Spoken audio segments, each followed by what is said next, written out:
So we're traveling right now. We're in Memphis. We're getting ready to go visit Jimmy T. Wood. I'm actually really excited about this. Some of their members, they came to the BulkLoads conference back in April, but there's a couple individuals here, actually Dan Nisbet, who I'm really excited to see. Dan was on BulkLoads back in the very, very beginning. So he's a very big supporter of BulkLoads. So I'm really excited and anxious to finally get to meet Dan for the first time.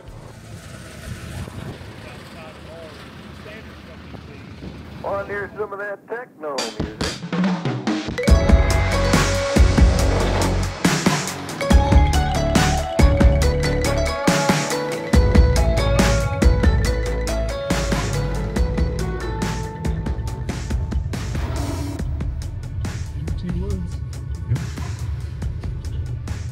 Yeah, I'm still like this Dan Nisbet because he's flew down. He's from up in Minnesota. I'm trying to figure out the connection, but like he's figured out something with this whole waterway system. There are a bunch of hoppers up here. Yeah. Are they waiting to be loaded or waiting to unload? I bet they're, yeah. Pulled onto a barge. Thompson Transportation. Thompson in Kansas? Is it? Little Rock. No, Little Rock. Victor Premium Pet Foods.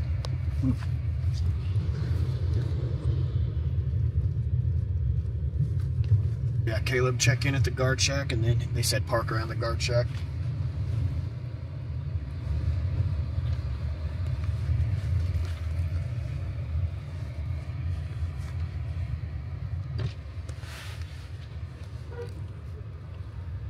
Howdy. Howdy. Good. Okay. All right, appreciate it. Yeah. Come down here a little bit. Oh yeah. We're with BulkLoads. We're supposed to see Jeremy Wilson at noon. Got a visit with him. All right, so I'll give him a call real quick. I think he's going to come here and pick y'all up. Oh, okay. Perfect. Thank you. Thank you. Man, oh man, this is quite a facility.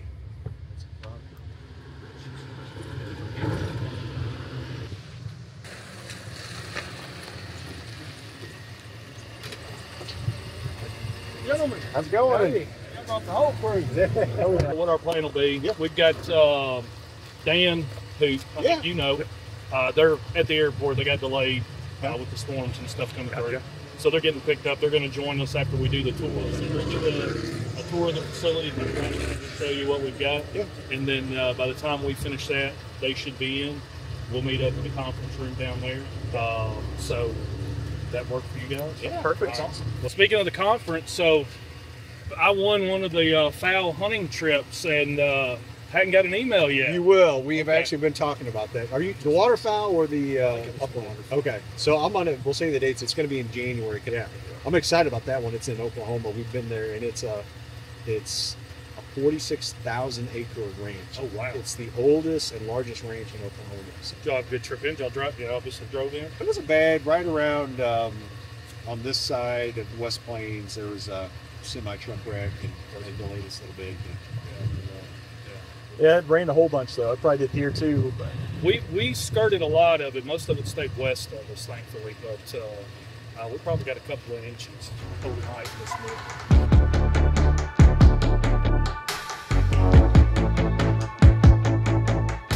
Infrastructure is our corporate entity. They own ports and facilities. I think we're up to 22, with the majority being on the East Coast. Wow. And then the Inland River, which is here, and then Dan's original terminal, which is in Minnesota, Red Wing. And So Dan sold that to, so that's owned by, okay. I was trying to figure out the connection with that, okay. yeah. So Dan was the first facility purchased by Instruction.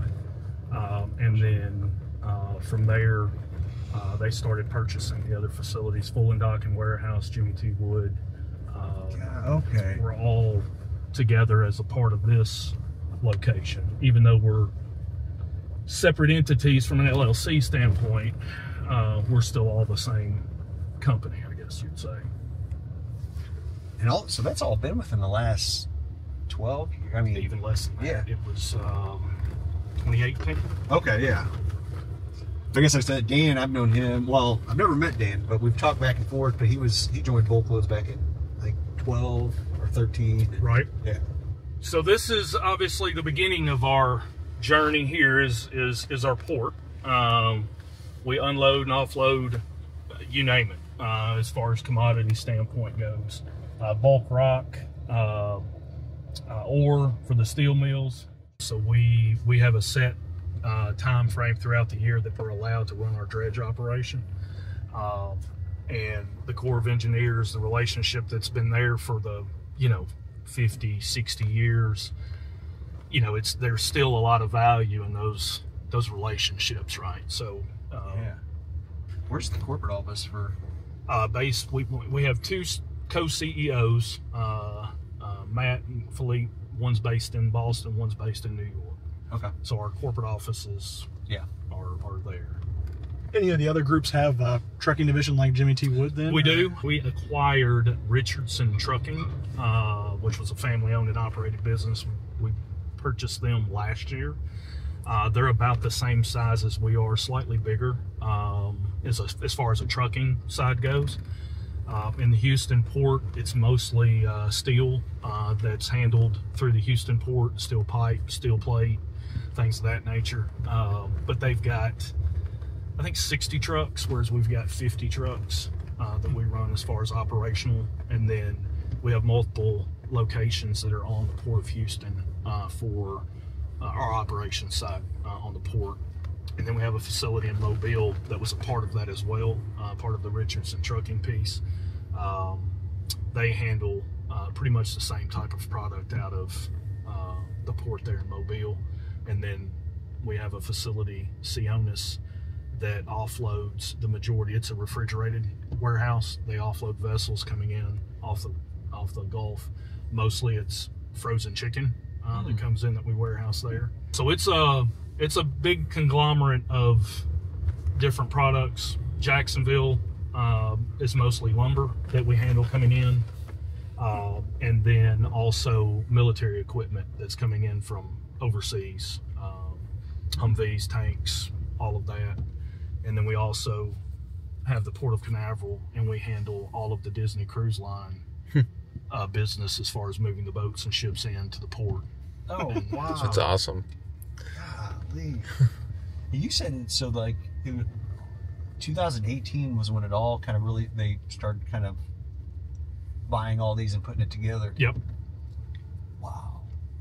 And again, it just started with a couple, and then when I interviewed for the role 2 years ago, we were at 17, and here it is 2 years later, and we're at 22 facilities. And we're talking major port facilities. Yeah, we just these took aren't over little... the Port of Wilmington, took over operations there. It's amazing how quick and how much, as infrastructure is, that we're just growing. It's cheaper to move product on barge. Yep. So a lot of times that's a lot of the contributing factor to the business that we look at is, all right, well, if depending on where the product's going from here, I'll use Bridgestone as an example. So Clarksville, that's round trip, it's 408 miles for us to take those loads. But for them, from a warehousing standpoint and bringing it in, it was smarter for them to pay the higher transportation cost and barge it into here and warehouse it than it was any other option. Yes, to ship it straight from port or whatever to Clarksville. Right. So now Ashland City, Tennessee, on the Cumberland River, they're building a port there. So one other thing as we go up through here, so we own all of this with the exception of that section there is the Memphis impound lot. That's a pain in our neck for sure. But we own all the property on this side. Every time a house goes up for sale, we buy the lots over here. So they're trying to continue to expand our footprint on this side of the property. And then also Memphis's CSI lab and warehouses on the back side of our facility. We'll see that as we drive through. But other than that, this used to be the old harvester plant where they built the farm equipment. Yeah, International Harvester. Yep. That's interesting. We've got a little over 1 million square foot of warehouse space. Jeez. And all of this is original harvester facility that we've converted into warehouse. I know it goes up and down, but like what percentage of space do you guys keep occupied or full of this 1 million square feet? The last number I heard from Laney was somewhere around 85%. Oh, man. So this this money is in storage, just storing stuff. Absolutely. So this is our sugar warehouse. So this is all bulk raw sugar that comes in. Most of it comes in from Brazil. Oh, it smells so good. Yeah, it's good. I couldn't know what it was. Oh, they smell that? Yeah, this Smells is good. stuff for another customer. I might have heard of. They're pretty small, called Kellogg's. I can't. You can taste it. Kellogg's, The dust. Budweiser. But we ship it to a company that turns it into the liquid what's sucrose? Yeah, sucrose services. Yeah, try that.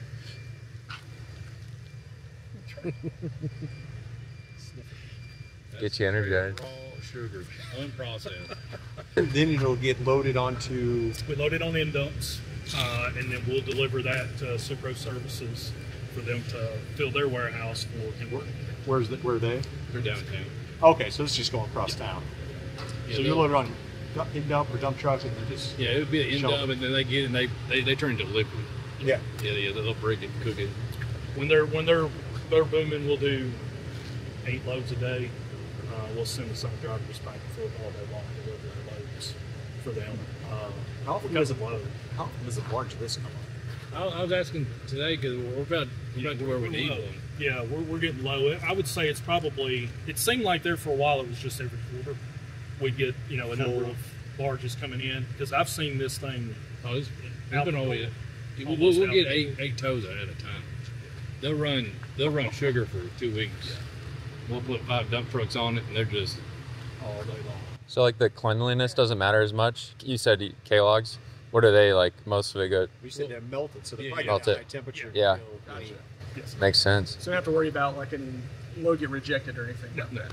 no. That's awesome. Unless I like when hydraulic oil gets out or something. Yeah. Hose busted. Yeah. But yeah, for the most part, this one is not food grade. We do have a couple of food grade areas within our warehouse for the fish meal product and the lentils. All of that stuff is Awesome. is FDA certified in their house.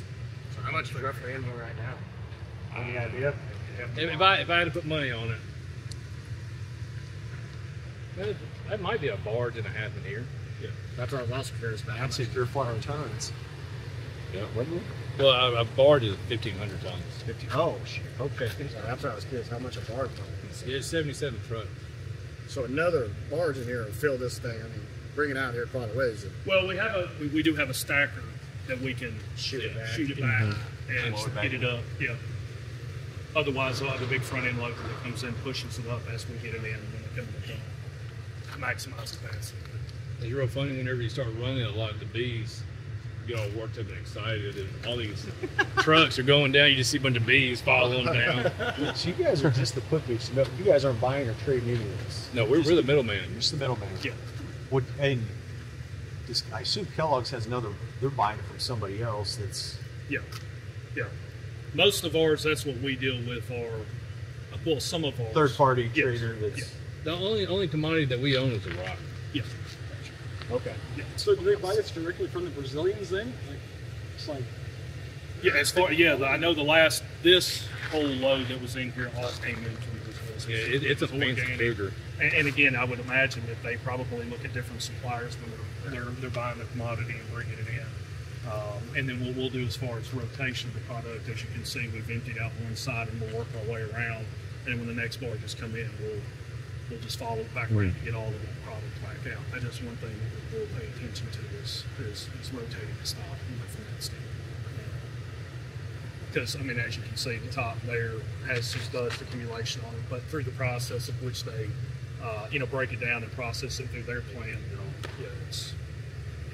so again, this is one of those real easy commodities for us. And I don't know if Jeremy told you, but this whole complex that we're in used to be the old International Harbor. Yeah, that's what he said out there. Yeah, so it's pretty neat what they got going on. I think the foundry actually is it's behind here where the tall building is, you'll see. Yeah. So that's where they melt it down to make like the axles for the tractors. And Wow. back in the 40s to the 80s. everybody was operating on their own agenda, per se. And, getting back to trying to understand, were we cost efficient? Were we making money? We had an overall P&L when Instructure purchased us, but we didn't have it broke down to the different business entities of how's the landfill doing? How is the trucking side doing? So this is our Alloway. Yeah, we know Nucor. Warehouse. And then having that realization of, again, well, we have our brokerage, North Memphis Logistics, that for all sakes and purposes, when I came here almost 2 years ago, was not existent. Zinc, so depending on where it goes. So like these big ingots right here, they're gonna go to the steel mill in Osceola called Big River Steel, and they make the big round coils that you'll see on the interstate, and that goes to all the car manufacturers. Oh, For like your hood, panels. The zinc, it's in everything. I didn't know until we worked here. Baby food, animal. Human consumption. Yeah. You know, like our MREs, how you add water to it, zinc. Yeah, that's in there. Huh. That's what they make up here north of Millington. Is they make the powder. This all comes out of Mexico. Mexico, yeah. A lot of the alloys we'll see on the backside where we're going next. That comes like Russia, Hungary, places like that. It's funny when we pulled in the gate, I went over to these facilities like, man, look, these things don't look like they're used at all. These are old, you can't even tell it was. It's not It's pretty. abandoned warehouse. It's not pretty, but it serves a good purpose. That stuff. What is it? Iron? You ever seen expensive rocks like that? Those are alloys. And dump load of this about $200,000. This is low carbon ferrous chromium. One in-dump load? 200. You definitely don't want to dump in the wrong spot. Oh, Make sure your cargo insurance is up on So don't miss the scale. Get the shovel out. Yeah, we had, I think it may not have been the last one we had, but we had one. Luckily, it was internal. We dumped it in the wrong pile here. The driver, so everywhere it's processed, they're supposed to hand their ticket to the individual when they come into the warehouse, and then they will instruct them where to dump the product, which bin to dump it in. You have them dump, and you get the phone call from the warehouse side, and they're like, hey, your driver just dumped in the wrong pile. Send me 4 guys for the next 10 hours because they've got to pick each rock out and separate it to keep them separated. So you turns. Much rather that happen here than it. Because before my time, we had issues where a driver, I think it was a third-party driver, dumped into the wrong operating bin in the steel mill, and it shut their line down. They had to clean the line, and that was millions of dollars. Oh, yeah, that'd be. Holy cow. Their downtime is not cheap. Woo! Yeah, no. I don't like that. The sugar was a little better. Yeah, let's go back to that. And this one in the chip feed is our FDA warehouse. There it is. That's your fish mill. Kind of a big deal for us. I've never messed with it. We don't only it's all hydroponic. I mean, imagine it's going to right to the bed. Yeah. Well, and this does have, in some of our research and looking at the loads that are out there available for us for the program, some of this does go in some longer lanes up into the northeast and some other locations, and that was one of the ones that we kind of pinpointed if we wanted to kind of expand. And what I took away from the conference was there was a lot of people there that were from the upper Midwest, and some of this product goes that way. And if they're again coming down to drop off in the Memphis area, might be a good fit. But obviously it depends on what product they're hauling, because you load this in the back of a trailer, and depending on what you're bringing back south, you got to have a trailer wash, got to have a lot of different things. There's and again, who really wants to deal with this every day? Right down the side of the road, 90 degrees outside. It's maggots. Yeah, same with the folks that work in here. It's like a lot of them you know, change clothes before they get in their vehicle because it's yeah. hard to get that smell. Oh, dude, just it's Awful.